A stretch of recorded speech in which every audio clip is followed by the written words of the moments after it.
Hola, el día de hoy vamos a resolver el ejercicio 6,25 del libro Diseños y Análisis de Experimentos de Montgomery segunda edición. El ejercicio consiste en lo siguiente. Un ingeniero pone a prueba distintas formas de hacer brownies con el propósito de analizar cuáles de los factores involucrados afectan la variable respuesta, que es la exquisitez de dicho bizcocho. Aquí podemos ver la tabla que muestran los factores y sus respectivos niveles. Tenemos el factor A, B, C y los niveles bajo y alto.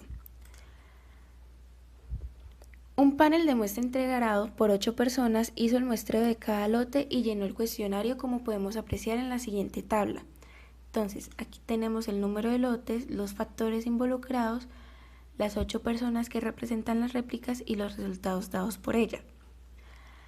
Lo primero que vamos a hacer es escribir la tabla de signos con los números de lotes, los factores, las interacciones entre factores y el código Yates. Los signos de las interacciones entre factores se sacan a partir de la multiplicación de los signos de los factores involucrados. Por ejemplo, para la interacción AB tenemos presente el factor A y el factor B. Miramos sus signos en el lote correspondiente y los multiplicamos entre sí. En este caso, menos por menos es igual a más. Realizamos lo mismo con la interacción AC y BC. Para el caso de la interacción triple, se sigue la misma metodología. Se miran los signos de los factores en el lote y se multiplican entre sí. Ahora procedemos a sacar el código Yates, la cual consiste en que si todas las variables están en su nivel bajo, el experimento se nombra 1, y si las variables principales se codifican como A, B, C, etc., y el experimento incluye variables en su nivel alto, el nombre del experimento incluye el código de la variable en letras minúsculas, de la siguiente manera. Para el lote número 2 tenemos el código Yates A. ¿Por qué? Porque aquí podemos apreciar que el único factor que tiene un nivel alto es la variable A. Para el caso del lote número 4 tenemos el código Yates AB.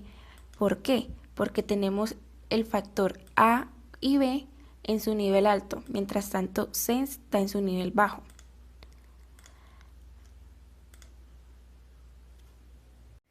Ya con nuestra tabla codificada vamos a proceder a sacar la sumatoria de cada lote para así luego hallar los contrastes.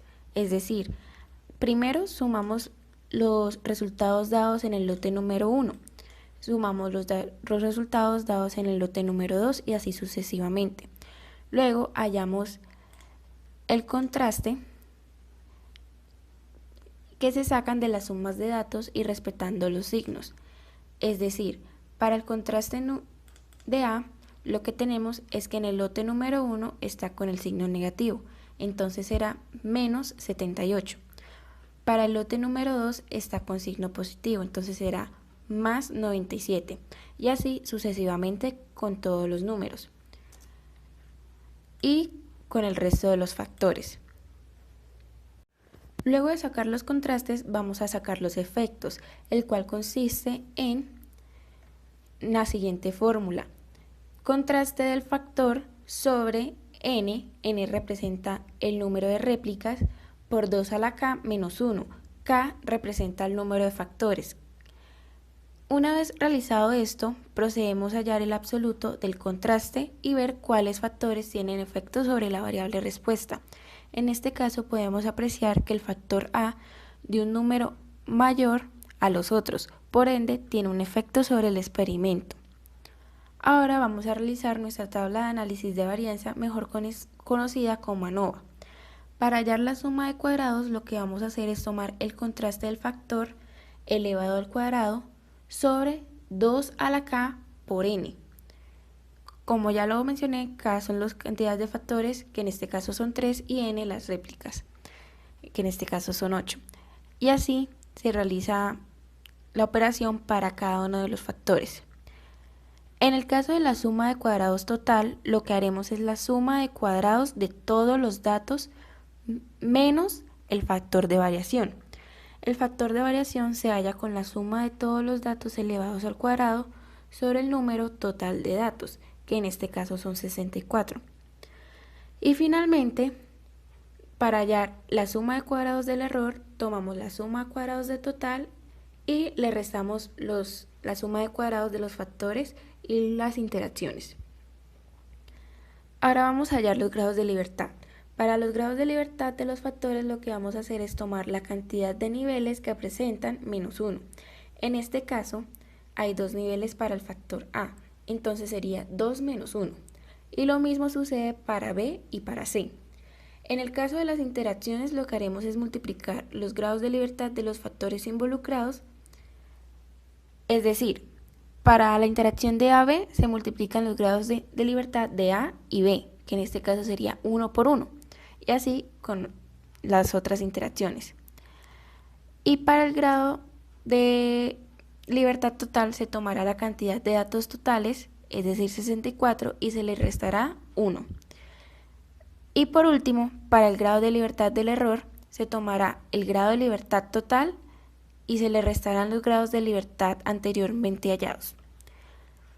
Seguimos con el promedio de la suma de cuadrados, el cual se halla tomando la suma de cuadrados del factor sobre el grado de libertad del factor, y así para cada uno. Procedemos a hallar el estadístico de Fisher, el cual tomaremos el promedio de la suma de cuadrados del factor sobre las sumas de cuadrados del error. Luego de hallar el estadístico, vamos a hallar el valor P, para el cual se utilizará la función de distribución de Fisher, que es la siguiente. El primer valor corresponde al estadístico del factor encontrado, el segundo el grado de libertad del factor y el tercero el grado de libertad del error. Y realizamos la misma función para el resto de los datos. Para finalizar con nuestra tabla de ANOVA vamos a ver la significancia fijada. En este caso fue una significancia del 95%. Y para esto vamos a usar la función igual si, el cual vamos a ver si la prueba lógica, que en este caso es el valor P, es menor a 0,05.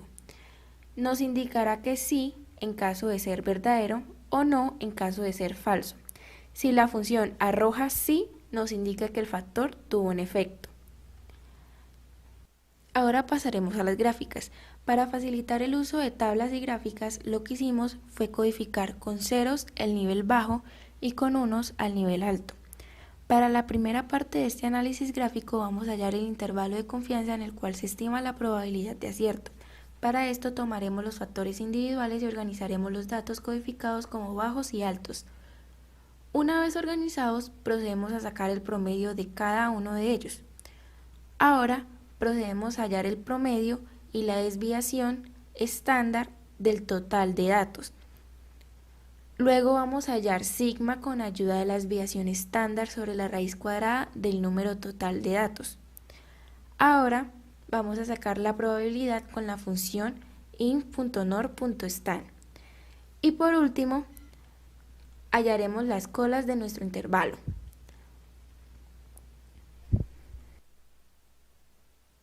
Como podemos observar acá, lo que hicimos fue graficar los niveles altos y bajos de los promedios de los niveles con respecto a el promedio total y la cola derecha y la cola izquierda que se presentan en el intervalo de confianza.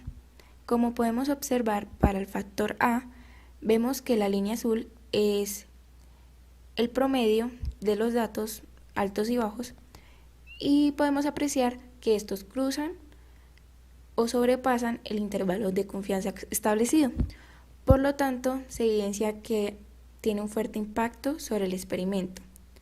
Mientras que para el caso de B y C, ellas no logran sobrepasar, por lo tanto no tienen tanto efecto como lo hace A. Para la segunda parte de este análisis vamos a ver el comportamiento de las interacciones dobles. Para esto vamos a organizar las tablas por bloques de la misma manera que lo hicimos anteriormente, con sus respectivos niveles, como lo tenemos acá: ceros con ceros, 0 y 1, 1 y 0 y 1 y 1. Sacamos el promedio de cada bloque y los graficamos. Para este caso volvemos a organizar la tabla de A a B con sus respectivos niveles. En el eje X irá la variable A, en este caso, y sobre el eje Y irán los promedios de cada nivel del factor B. Como podemos apreciar tanto en AB como en BA, estas no se cruzan, Por ende, se puede concluir de esta interacción que no presentan algún efecto sobre la variable respuesta. Ahora pasaremos a la interacción entre AC.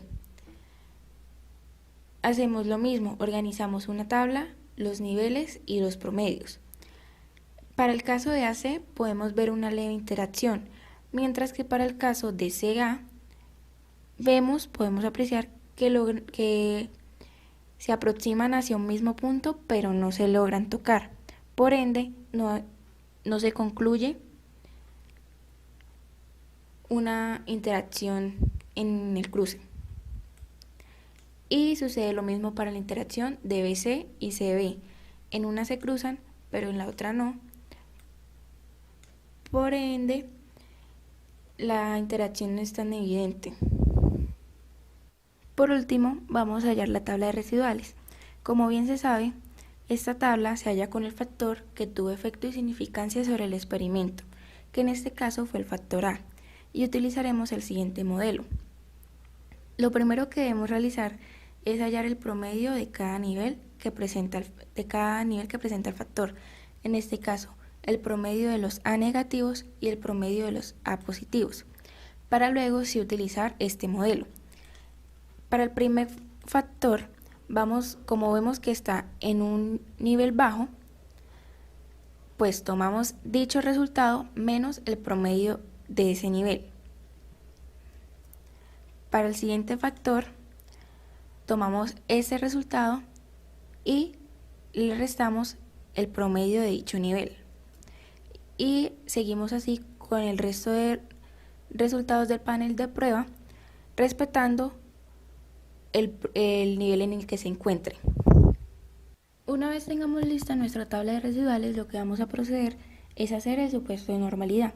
Para esto vamos a designar un contador que va desde 1 hasta nuestro número total de datos, que en este caso es 64.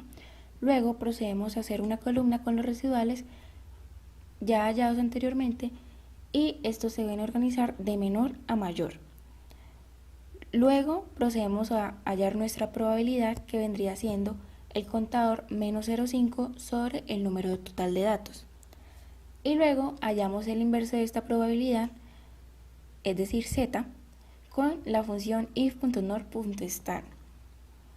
Como podemos apreciar en la gráfica de residual contra z, se puede apreciar una línea recta, por ende se cumple el supuesto de normalidad. Por último, lo que realizaremos será el supuesto de varianza constante, el cual consiste en graficar los residuales contra el promedio de las filas, los residuales contra el promedio de las columnas, los residuales contra el promedio de los niveles.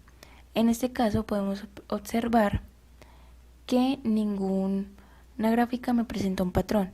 Esto quiere decir que si cumplen el supuesto de varianza constante.